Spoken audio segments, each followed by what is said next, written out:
When did 40 FBI agents storm into the classroom together? Professor Hendricks said it during office hours. You plagiarized your thesis, all of it. I sat across from his desk, hands folded in my lap. The afternoon sun cut through his window, hitting the stacks of papers between us. That's not true. It is. I have proof. He tapped a folder. Every source, every paragraph, lifted directly from published research. You didn't write a single original word. My chest tightened. I cited everything. You approved my bibliography. Citations don't matter when you copy entire sections verbatim. That's theft, Mr. Chen. Academic fraud. The air felt thick, heavy. What happens now? He leaned back in his chair, smiled, not friendly, triumphant. I'm recommending expulsion. Your degree will be revoked. Your name will be flagged in every academic database in the country. You'll never work in research again. I'd spent 6 years at Stanford, 6 years of all-nighters and research grants, and barely scraping by on ramen and coffee. My thesis was on corporate espionage in the tech industry. 200 pages, 18 months of work. Professor Hendricks had been my advisor the entire time, guided every chapter, approved every draft. Now he was destroying me. Professor, please, I didn't plagiarize. I can show you my notes, my drafts, everything. Save it for the ethics committee. He stood up. We're done here. I walked out of his office in a daze. The hallway was empty, quiet, just the hum of fluorescent lights above me. My phone buzzed. My roommate, Jake. Dude, did you hear? Hendricks is publishing a new book next month. Corporate espionage in tech. Same topic as your thesis. My stomach dropped. I pulled up the publisher's website. There it was. Digital Thieves, Corporate Espionage in Silicon Valley, by Dr. Raymond Hendricks. The description was familiar. Too familiar. It was my thesis. Every chapter, every argument, every case study I'd spent months researching. He'd stolen my work, then accused me of plagiarism to cover his tracks. For 3 days, I didn't sleep. Just sat in my apartment, reading and rereading my thesis, comparing it to Hendricks' book preview. It was identical, not similar. Identical. He'd taken everything, changed a few words here and there, added his name to the cover. Jake came home from class and found me still at my laptop. You look like hell, man. Hendricks stole my thesis. He's publishing it as his own book. Jake's eyes went wide. Are you serious? Dead serious. Look. I turned the screen toward him. He read for 2 minutes, then whistled low. That's your work, word for word. I know. So what are you going to do? I thought about it. The ethics committee wouldn't believe me. Hendricks was tenured, published, respected. I was a grad student with no credibility and a plagiarism accusation on my record. I'm going to prove it. I started digging. Hendricks' office hours, his schedule, his routine. He came in at 7 a.m. every day, left at 6 p.m., locked his office every time. But Jake had a friend in facilities management. Got me a copy of the master key. I waited until 9 p.m. on a Thursday. Campus was empty. Security made rounds every 2 hours. I had plenty of time. Hendricks' office was exactly how I remembered. Messy desk, stacks of papers, computer unlocked, sloppy. I plugged in a USB drive and started copying files. Drafts, emails, everything. It took 20 minutes. Then I saw it. A folder labeled Chen Thesis Final. Inside were all my original drafts, with Hendricks' notes in the margins. Change this section to first person. Remove Chen's name from citations. This will be chapter 3 in my book. He'd been planning this for months. Since I first started working with him, I copied everything, every file, every email, every piece of evidence. Then I left. The next morning I called a lawyer, copyright attorney named David Park. He specialized in intellectual property theft. This is cut and dry, he said after reviewing the files. Hendricks committed fraud.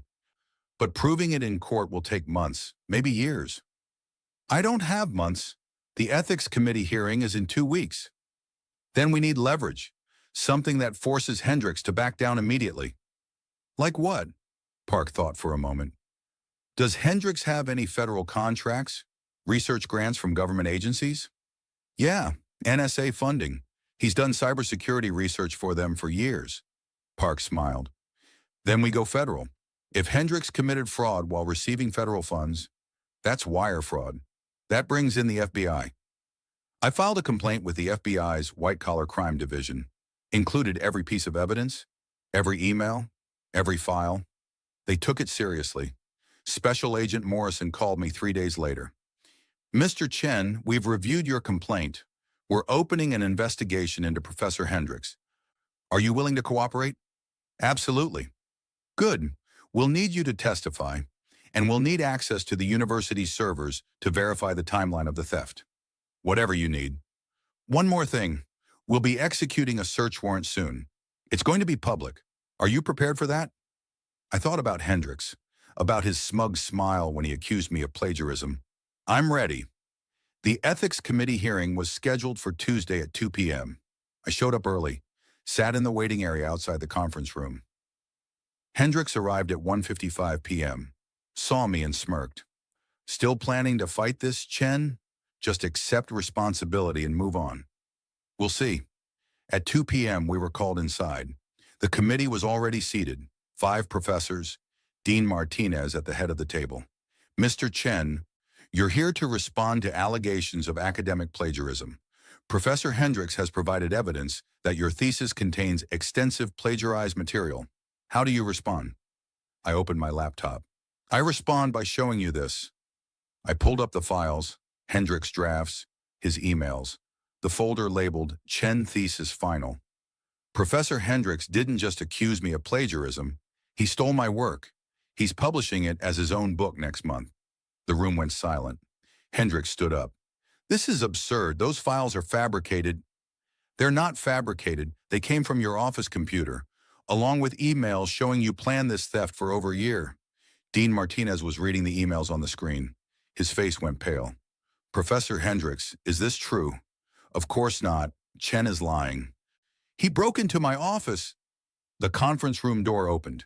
Special Agent Morrison walked in. Behind her, 3 more FBI agents. Professor Raymond Hendricks? Hendricks froze. Yes? You're under investigation for wire fraud and theft of intellectual property. We have a warrant to search your office and seize your computers. The color drained from Hendricks' face. Wire fraud? This is academic business. You have no jurisdiction. You received federal funding from the NSA while committing fraud. That makes it our jurisdiction. Morrison turned to me. Mr. Chen, thank you for your cooperation. She handed a document to Dean Martinez. We'll need access to university servers. And Professor Hendricks, you're not to leave the building until we've completed our search. Hendricks sank into his chair, speechless. The committee members stared, shocked. Dean Martinez looked at the documents Morrison had given him, then at Hendricks, then at me. In light of this development, the plagiarism charges against Mr. Chen are dismissed immediately. One of the committee members, Professor Walsh, spoke up. Dean Martinez, we should suspend Professor Hendricks pending investigation. Agreed. Martinez turned to Hendricks. Professor, you're suspended without pay, effective immediately. You're to surrender your faculty ID and building access. Security will escort you from campus once the FBI completes their search. Hendricks finally found his voice. You can't do this. I have tenure. I have rights. You have the right to remain silent, Morrison said, which I'd suggest you exercise. We'll be filing federal charges within 48 hours. Morrison looked at me, nodded once, then gestured to the other agents. Let's go. We have an office to search. They left. The door closed behind them. The room stayed silent for a long moment. Hendricks sat frozen. His hands were shaking. The smug confidence from an hour ago completely gone. Dean Martinez stood up. Professor Walsh, please contact campus security. Have them meet us at Professor Hendricks' office. Right away. Martinez looked at me. Mr. Chen, I owe you an apology. On behalf of the university, this should never have happened. Thank you, Dean. Your thesis will be published under your name, with full university support, and we'll be reviewing all of Professor Hendricks' recent publications for similar fraud. Hendricks made a sound, almost like a whimper. I stood up, closed my laptop, looked at Hendricks one last time. He wouldn't meet my eyes. For what it's worth, Professor, you were right about one thing. He looked up, confused, desperate. I did learn a lot from you, just not what you intended to teach. I walked out. Outside the building, campus was buzzing. Word had already spread. FBI agents searching a professor's office wasn't something that happened every day. Jake was waiting by the fountain. Dude, there are FBI agents everywhere. What the hell happened in there? Hendricks got caught. Holy shit. So you're clear? Yeah, I'm clear. Jake grabbed my shoulders. Man, I thought you were done. I thought he was going to destroy you. He tried. We started walking back toward the grad student housing. The afternoon sun was warm. The campus looked different somehow. Lighter. My phone rang. Agent Morrison. Mr. Chen, we've completed the initial search. We found everything we needed. Hendricks kept meticulous records of the theft.